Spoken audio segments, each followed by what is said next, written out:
Story 36. Don't walk when you can fly. Once upon a time, there lived a generous and kind-hearted king. He was fond of birds and animals, and had a huge bird sanctuary in his kingdom. He disliked harming the animals and birds. He did not even kill them for meat. In appreciation of his generosity and kindness towards birds, the king was gifted 2 beautiful falcons by a businessman. Those 2 falcons were used to different climatic conditions. The king thanked the businessman and ordered the head bird trainer to provide all the facilities to those beautiful falcons and make them feel comfortable in their country. The head trainer took care of the birds. Gradually, the birds got adapted to the country's climate. One day, the king wanted to see the falcons fly, as he had heard one of those falcons could fly to great height at a very high speed. The bird trainer led the falcon out of the enclosure. It flew very high, very quickly, and came down to the enclosure within minutes. The king was quite surprised and rewarded the bird trainer with a handful of gold coins. He inquired about the other falcon. The bird trainer stated with regret that the other falcon had not moved even a step from day one and had just sat on the branch. The trainer also added that he had tried everything he could but still failed to make the bird move. The king consoled him and told him that he would bring someone more experienced than him to try to train the other falcon. Soon, the king announced that he needed someone to make the falcon move and fly. Hearing this announcement, an old man reached the king's palace and assured him that he would make the bird fly like the other one. The king asked the head trainer to take the old man to the sanctuary to train the falcon. He said that he would visit them the next day to see if there was any change. The next day, the king was very surprised to see the other falcon fly like the first one to great heights at a rapid speed. The king was very happy and gifted the old man a handful of gold coins. Then the king asked the old man what he had done to make the bird fly in a day. The old man simply replied, "I just cut down the branch of the tree where the falcon used to sit." Many of us are like this. We have wings to fly, we know how to fly and where to fly. Still, we sit doing nothing. So, don't sit still when you have wings to fly. Story 37. Real vs. Fake. Minu was a sweet, lovable, and beautiful girl, 6 years of age. She was an adorable kid, and she always obeyed her elders. Minu's parents loved her for her amazing behavior. One day, Minu's mother took her grocery shopping. As they passed the shops, Minu noted a cute plastic pearl necklace in a dazzling pink. She asked her mother to buy her the necklace. Her mother told her that it cost quite a few pennies. She asked her to do some chores, so that for every completed piece of work, Minu would get some money, and she could buy the pink necklace. Minu prepared a to-do list and assisted her mom with all the chores. Her mom was very happy and she paid enough money to buy the pink necklace. Minu happily purchased the necklace and wore it everywhere, all the time, except while taking a bath. Her mother said that her neck would turn pink and the pearls would lose their sheen if she wore it while bathing. But all other times, Minu wore it even while sleeping. Minu's father used to tell her bedtime stories frequently.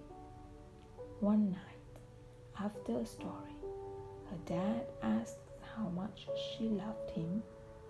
Minu replied, "You know how much I love you."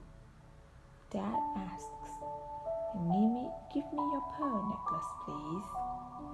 Minu replied, "Please, Daddy, I love you so much, but please don't ask for these pearls. I'll give you the pink baby, which you bought me a month ago." Dad replied, "Fine, sweetheart." After a few days, the conversation was repeated between Minu and her dad. Again, Minu refused to give her pearl necklace and instead asked her dad to take her pet. Dad kissed her and left with a smile. That was repeated several times. One day, Minu fell asleep while her dad was reading a story. She was holding the necklace in her hands. Her dad took the pearl necklace from her hand. The next morning, she woke up and asked, "Dad, what are you doing?" Dad quickly opened a jewel box placed near her bed and handed her a real, precious pink pearl necklace. He said, "Sweetheart, this is your real necklace. I wanted to take away the fake one all this while to give you this real one." She replied, "Thank you, Dad." Minu immediately gave up her fake necklace for the real one. So, God wants us to give up all the fake and cheap things we consider very precious in our life. It can be habits, harmful relationships, activities, and negative thoughts. He will provide us with genuine things if we give up the fake.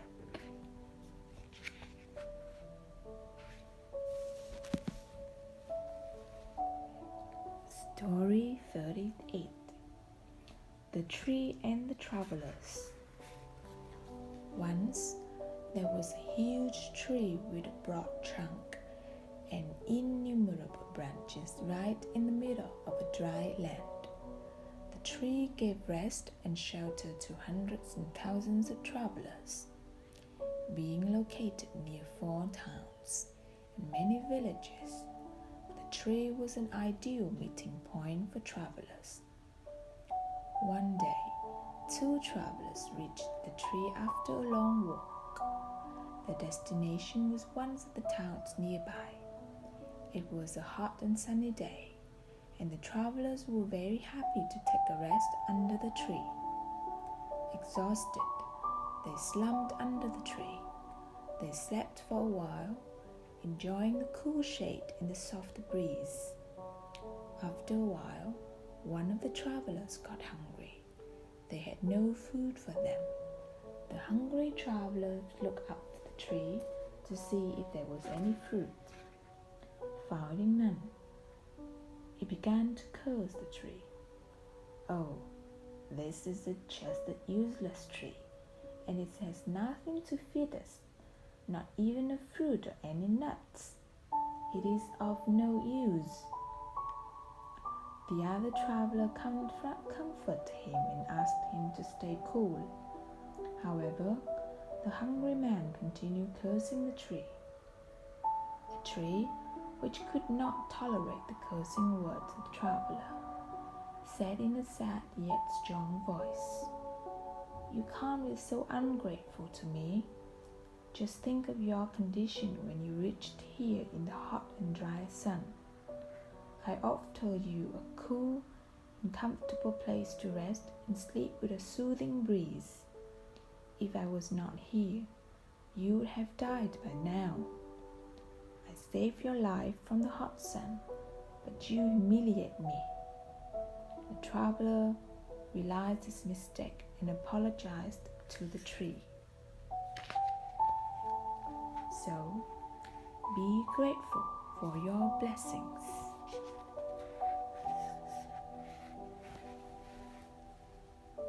Story 39. Change yourself and not the world. Long ago, people lived happily under the rule of a king. The people of the kingdom were very happy as they led very prosperous lives with an abundance of wealth and no misfortunes. Once, the king decided to go visiting places of historical importance and pilgrim centers at distant places. He decided to travel by foot to interact with his people. People of distant places were very happy to have a conversation with their king. They were proud that their king had a kind heart. After several weeks of travel, the king returned to the palace. He was quite happy that he had visited many pilgrim centers and witnessed the people leading prosperous lives. However, he had one regret. He had intolerable pain in his feet, as it was his first trip by foot covering a long distance. He complained to his ministers that the roads weren't comfortable and that they were very stony. He could not tolerate the pain, he said. He was very much worried about the people who had to walk along those roads, as it would be painful for them too. Considering all this, he ordered his servants to cover the roads in the whole country with leather, so that the people of his kingdom would walk comfortably. The king's ministers were stunned to hear his order, as it would mean that thousands of cows would have to be slaughtered in order to get a sufficient quantity of leather. It would also cost a huge amount of money. Finally, a wise man from the ministry came to the king and said that he had another idea. The king asked what the alternative was. The minister said, "Instead of covering the roads with leather, why don't you just have a piece of leather cut in an appropriate shape to cover your feet?" The king was very much surprised by his suggestion and applauded the wisdom of the minister. He ordered a pair of leather shoes for himself and requested all his countrymen also to wear shoes. So, instead of trying to change the world, we should try to change ourselves.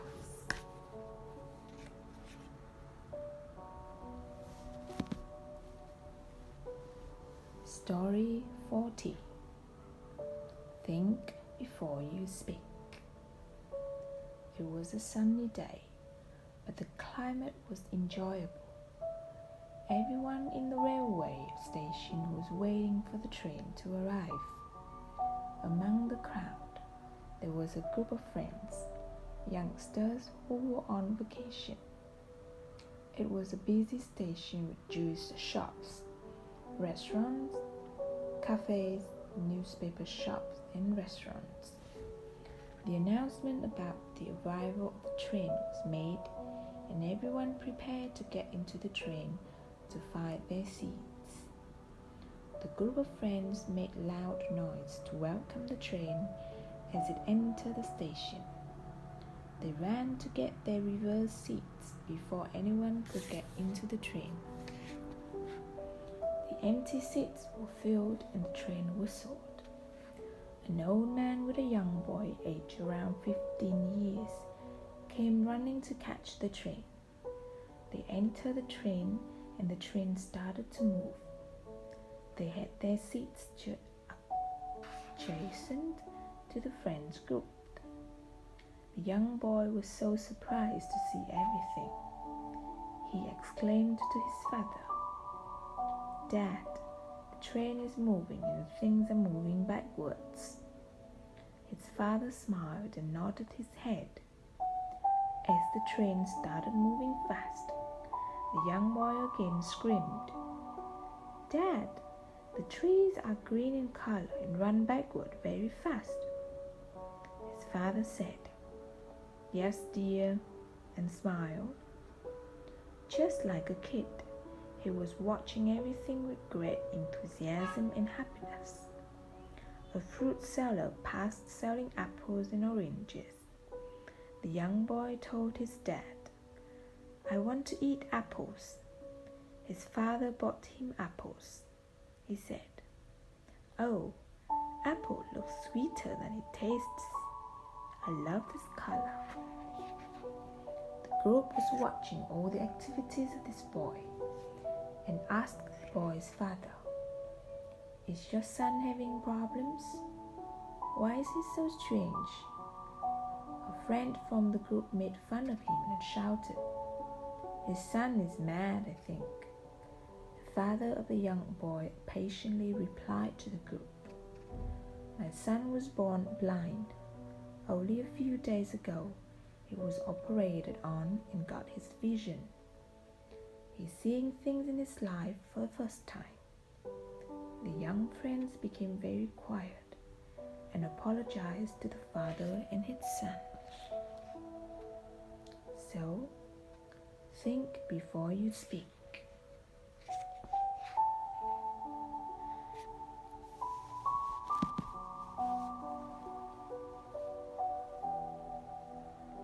Story 41. The Rope. The night fell on the mountains and the climber could not see anything. There was zero visibility. The moon and the stars were covered by the clouds. When it was just a few feet below the top of the mountain, the climber slipped and fell off the mountain. He could see only black spots as he went down and felt the terrible sensation of being sucked in by gravity. He kept falling, and in those moments of great fear, all the good and bad episodes of his life came to his mind. He was thinking now about how close death was getting, when all of a sudden he felt the rope tied to his waist pull him very hard. His body was hanging in the air. Only the rope was holding him. In that moment of stillness, he had no choice other than to scream, "Help me, God!" All of a sudden, a deep voice coming from the sky answered, "What do you want me to do?" "Save me, God." "Do you really think I can save you?" "Of course, I believe you can." "Then cut the rope and tie it to your waist." There was a moment of silence. The moment passed, and the man decided to hold on to the rope with all his strength. The rescue team says the next day, the climber was found dead and frozen, his body hanging from a rope, and his hands holding it tight. He was only 1 foot away from the ground. How attached are we to our ropes? Will we let them go?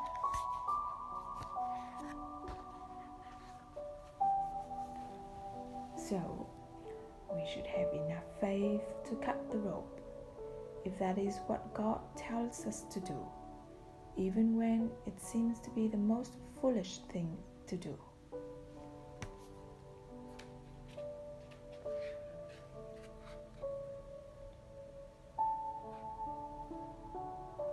Story 42.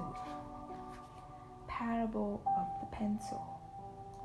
The pencil maker took the pencil aside just before putting it into the box.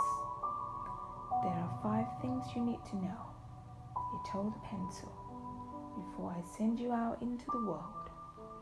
Always remember them and never forget. You will become the best pencil you can be. 1. You will be able to do many great things, but only if you allow yourself to be held in someone's hand. 2. You experience a painful sharpening from time to time, but you will need it to become a better pencil. 3. You will be able to correct any mistakes you might make. 4. The most important part of you will always be what's inside. 5. On every surface you are used on, you must leave your mark. No matter what the condition, you must continue to write. The pencil understood, promised to remember, and went into the box with purpose in his heart. Now, replace the pencil with you. If you remember these lessons, never forget them. You will become the best person you can be. 1. You will be able to do many great things, but only if you allow yourself to be held in God's hand. Allow other human beings to access you for the many gifts you possess. 2. You experience a painful sharpening from time to time by going through various problems in life, but you need to become a stronger and better person. 3. You will be able to correct any mistakes you might make, so do not be afraid of making mistakes. 4. The most important part of you will always be what's on the inside. What you think and feel is more important than how you look. 5. On every place you walk through, you must leave your mark. No matter what the situation, you must continue to do your duties. Leave your legacy when you leave this world. So, you are special. Only you can fulfill the purpose for which you were born.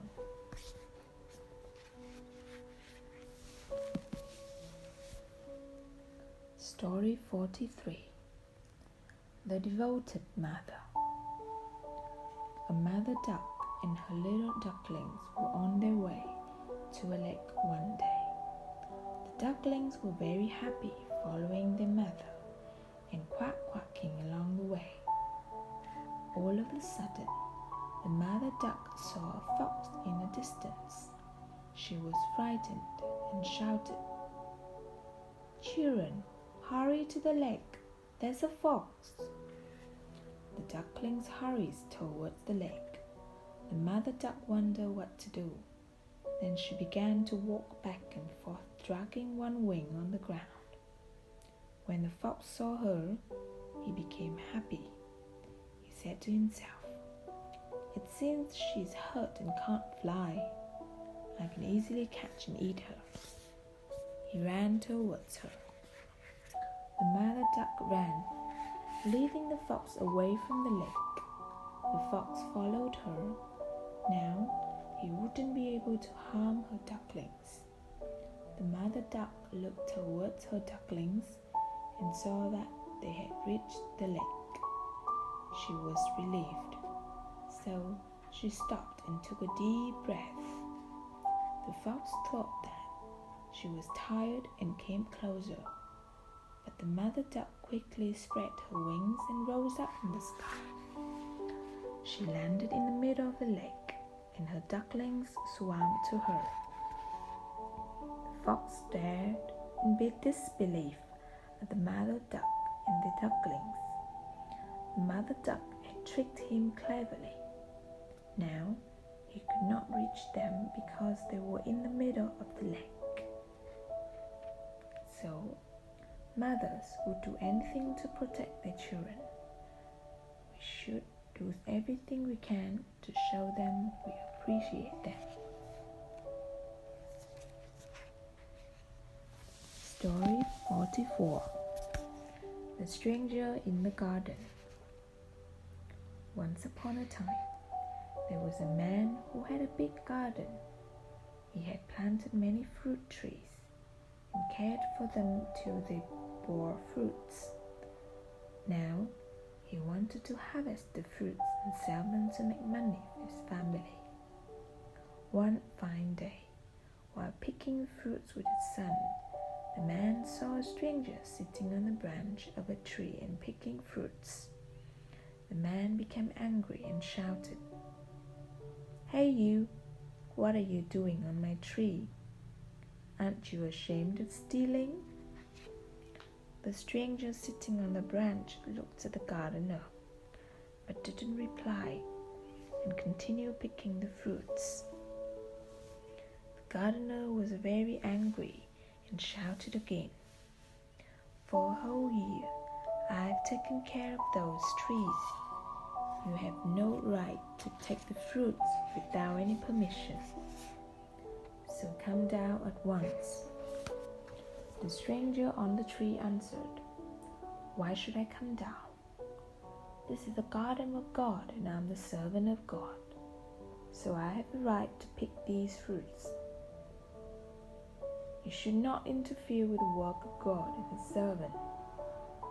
The gardener was very surprised at this answer and thought of a plan. He told the stranger to come down from the tree. As the stranger climbed down the tree, the gardener tied him to the tree and began beating him with a stick.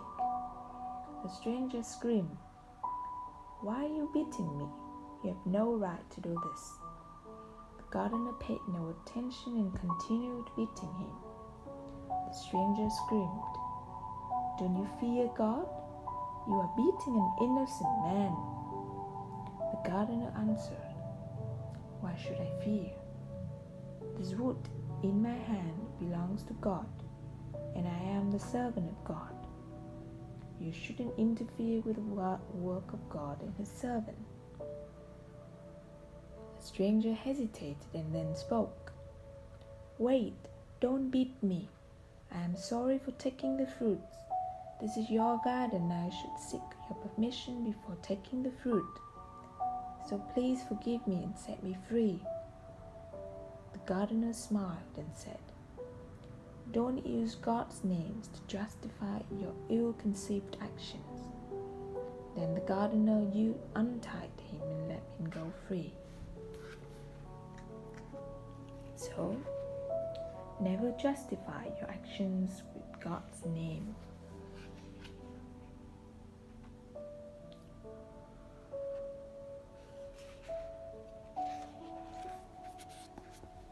And that's the end of Little Stories to Push You Forward. Collection by Stacey Riches.